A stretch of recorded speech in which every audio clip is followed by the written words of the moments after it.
So for this mobility technique, you don't need any equipment, but if you do have access to a kettlebell, it can be really helpful for blocking the leg so that it doesn't shift out from underneath you and then you lose some of the effectiveness of this mobilization. So I'll show you first kind of how you can do it without a kettlebell, and then I'll show you what you would do with the kettlebell to add it in.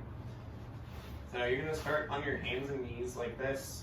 We're going to take the leg and we're going to bring it out to the side like this. So as we swing the leg out to the side, we're rotating our hip inward. So this would be kind of a neutral position for the hip. As the leg goes out to the side, we're rotating that hip inward. From here, we're going to think about trying to get as much weight as we can onto this leg. So we're trying to drive the femur, so this long bone in the thigh here, we're trying to drive it to the very back corner of this hip socket here. So we're getting all of our weight onto this area here. We're trying to drive that femur to the back of the hip socket, and then we can kind of explore and search wherever we feel the most tightness or the most restriction as we do this. So a lot of times it might be you need to shift forward a little bit, maybe slide out to the side.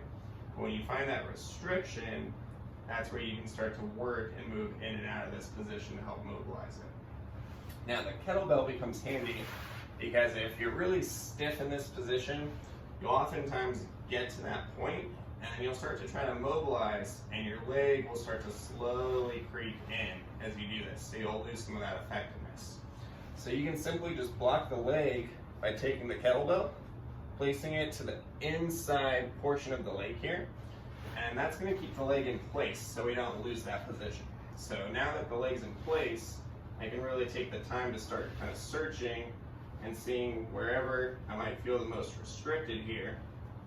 And then once I find that spot, getting all my weight through that leg, then I can just kind of oscillate or move in and out of that position, just back and forth.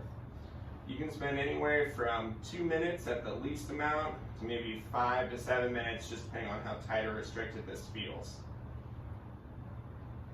And again, just going in and out, kind of searching for wherever it feels the most tight. And then once I find that, doing smaller motions through that tight range until I start to feel that change that I'm going for.